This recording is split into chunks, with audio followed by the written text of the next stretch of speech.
பிப்ரவரி 18 2023 மகா சிவராத்திரி. இந்த அற்புதமான நாளை தவற விட்டு விடாமல் நீங்கள் பயணம் செய்யும் போது உங்கள் வாழ்க்கைக்குண்டான அனைத்து அருளாசிகளையும் பெற்று உங்களது கஷ்டங்கள் விலகி உங்களது புண்ணிய ஸ்தலங்களுக்கு உண்டான புண்ணிய வாழ்க்கைக்கு உண்டான அந்த கதவுகள் திறக்கப்படும் என்பதில் எல்லளவு மையமில்லை. ஆன்லைன் ஜூம்ல விருப்பமுள்ள நபர்கள் மிகவும் விரைவாக முன்பதிவு செய்து கொள்ளுங்கள்.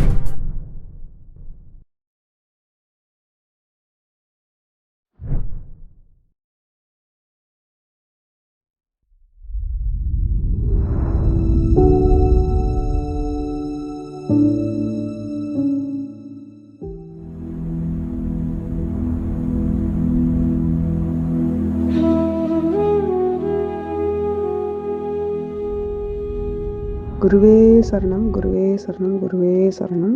நான் இங்கே லண்டனில் இருக்கேன். ஸோ நான் இந்தியா வரும்போது நான் ஒரு விஷயம் மட்டும்தான் நான் யோசிச்சுக்கிட்டே இருந்தேன். நான் இந்தியா வரும்போது கண்டிப்பாக மகாவிஷ்ணு பிரதரை எப்படியாவது பார்க்கணுன்ட்டு காஞ்சி விஸ்வநாத சுவாமிகள் அருள் மூலியமாக என்னால் மகாவிஷ்ணு பிரதரை இந்தியா வரும்போது பார்க்க முடிஞ்சுது. அவரை பார்த்ததுலேருந்தோ இல்லை அவரோட வீடியோஸ் கேட்கறது தான் என்னோட ஒரு பெரிய என்னோட பலமே. அதை பார்க்க அதை சொல்லவே முடியல. அது ஒரு வேறு லெவல் ஹீலிங்கே நடக்குது நம்மளுக்குள்ள. மகாவிஷ்ணு பிரதர் என்னோட ஒரு குருவாக தான் நான் அவரை பார்க்குறேன். ஒரு குருன்றவரால் மட்டும்தான் இவ்வளோ ஒரு கொடுக்குற தன்மையில் இருக்க முடியும். அவர் எப்பொழுதுமே மற்றவங்களுக்கு எப்படி ஒரு விஷயத்த கொடுக்குற தன்மையிலேயே இருக்கிறதுனால அதை பார்த்து அதை கேட்டு நம்மளுக்கு தானாக அந்த ஹீலிங் நடந்துடுது நம்மளுக்குள்ளாரே, நம்மளுக்கு தெரியாமலே. அதுதான் நான் உணர்றேன். அவர் மூலிமா என்னோட மனசோ இல்லை என்னோட லைஃபோ ஒரு பெரிய டிரான்ஸ்ஃபர்மேஷன் நடந்திருக்கிறத என்னால் சொல்லக்கூட முடியாது. அந்த அளவுக்கு அவர் எனக்கு தெரிய வச்சதுக்கு கடவுளுக்கு நான் கோடி நன்றி சொல்கிறேன். முக்கியம் அவர் தெரிஞ்சதே எனக்கு ஒரு பெரிய பாக்கியமாக தான் நான் நினைக்கிறேன். குருவே சரணம், குருவே சரணம், குருவே சரணம், குருவே சரணம். உங்களுடைய வேல்யூ, உங்களுடைய கெப்பாசிட்டி, உங்களுடைய மதிப்பு என்பது வார்த்தைகளால் அடக்கிவிட. எத்தனை ஜீரோ போடணுமோ அத்தனை ஜீரோ போட்டுங்க. முன்னாடி இல்லை பின்னாடி. முன்னாடி எந்த நம்பர் வேணாலும் போட்டுக்குங்க. முன்னாடி எந்த நம்பர் வேணாலும் போட்டு பின்னாடி எத்தனை ஜீரோ வேணாலும் போடுங்க. அதுக்கும் அப்பாற்பட்ட ஒரு வேல்யூ இருக்கான்னு தான் கேட்பேன். ஏன்னா ஆன்மாவின் சக்தி தெரியாமல் நீங்க யாருன்றதே மறந்துட்டு ரோடா போய் பிச்சை எடுத்துட்டு இருக்கீங்க. எனக்கு இந்த பிரச்சனை அந்த பிரச்சனை, எனக்கு இதை சரி, எல்லாமே தானே சரியாகும். எப்போ சரியாகும்? இந்த ஒரே ஃபார்முலாவை பிடிச்சிட்டிங்கன்னா சரியாகும். என்ன ஃபார்முலா?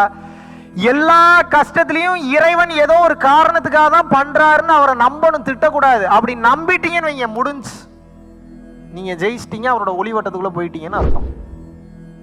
எவன் ஒருவனுக்கு தன்னம்பிக்கை அதிகமாகி, தாராள குணம் அதிகமாகி, தன்னடக்கம் அதிகமாகி விடுகிறதோ, வார்த்தையை கவனிக்கணும். எவன் ஒருவனுக்கு தன்னம்பிக்கை அதிகமாகி,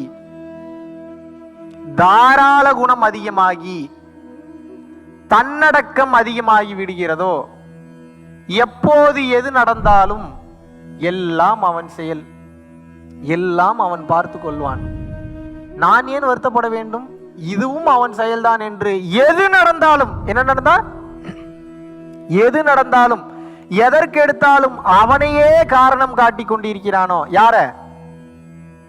அவனையே காரணம் காட்டி கொண்டிருக்கிறானோ. எப்ப எது நடந்தாலும் அவனையே காரணம் காட்டி கொண்டிருக்கிறானோ, அப்போது அவன் மெல்ல மெல்ல நகர்ந்து, ஒரே அடியா கிடையாது, எப்படி மெல்ல மெல்ல நகர்ந்து இறை எனும் ஒளிவட்டத்திற்குள் வந்துவிட்டான் என்பதே பொருளாகுங்கிறார் அகத்தியர்.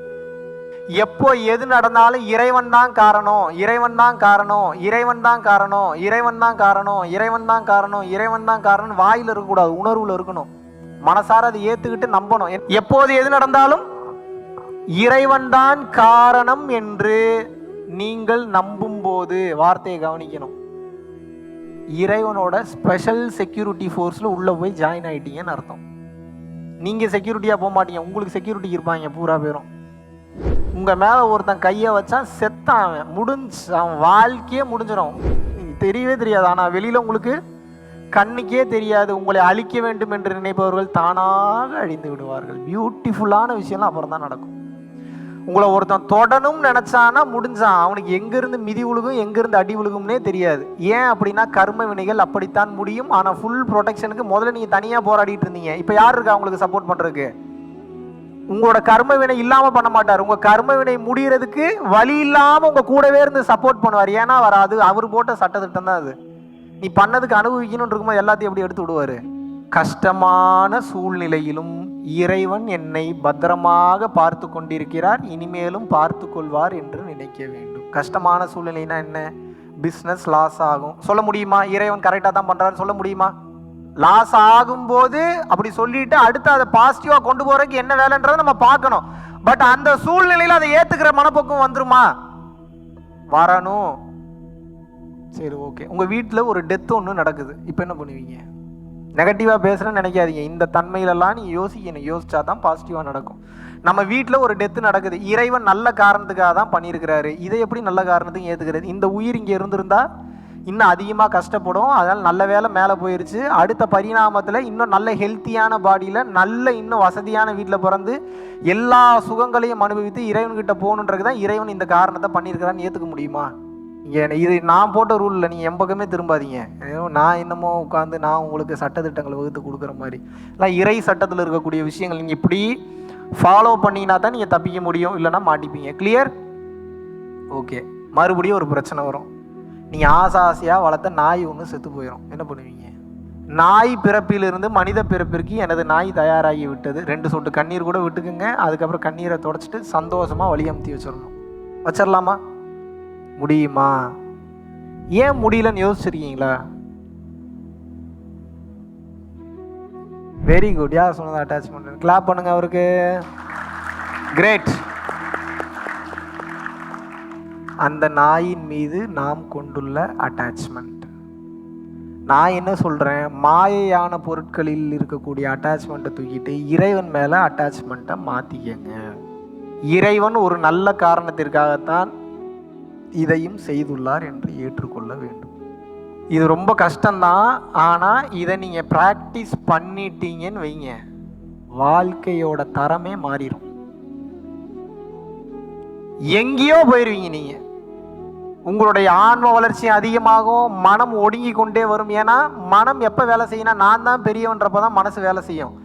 இறைவன் தான் பெரியவன், இறைவன் காரணமாகத்தான் செய்கிறாருன்றப்போ மனம் ஏற்றுக்கிட்டு அமைதியாகிட்டே வரும். ஒரு கட்டத்தில் மனம் வேலை செய்யாமல் போயிடும்.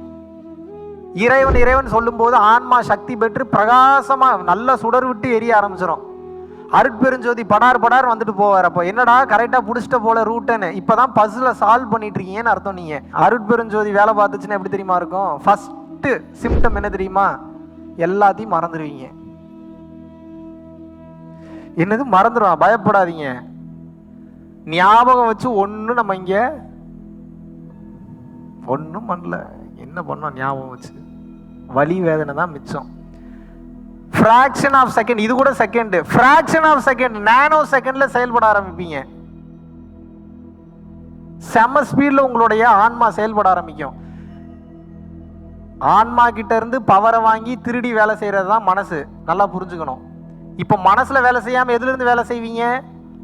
ஆன்மால இருந்து வேலை செய்வீங்க. ஆன்மால இருந்து வேலை செய்யும்போது பதிவுகளே இருக்காது. பதிவு இல்லைன்னா எப்படி தம்பி ஐடென்டிஃபையே பண்ண தேவையில்லை. நீங்க ஆன்மா வேலை பார்த்துச்சுன்னா என்ன நடக்கும் அப்படின்னா, என்னத்தை போய் அதை சொல்றது, ஏதோ தெரிஞ்ச 1-2 மட்டும் சொல்றேன், தெரிஞ்சுக்குங்க. மைண்ட் அப்படின்ற ஒன்று இருக்காது அந்த இடத்துல. ஆன்மா ஸ்பீடா வேலை செய்யும், நினைச்சிங்கன்னா நடக்கும். அப்புறம் எதுக்கு வேலை பார்க்கணும்? நீங்க உங்களுக்காக இந்த மொத்த உலகமும் அடிமையாக வேலை பார்க்கும். எதுக்கு? அந்த வேலையை முடிக்கணும். ஏன்னா நீங்க தான் இறைவன் ஆயிட்டீங்களே.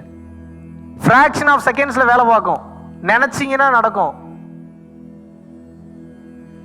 உங்களுக்கு ஒரு விஷயம் வேணும் அப்படின்னா அந்த விஷயம் ஏதோ ஒரு ரூபத்தில் சீக்கிரம் உங்களை வந்து அடைஞ்சிரும்.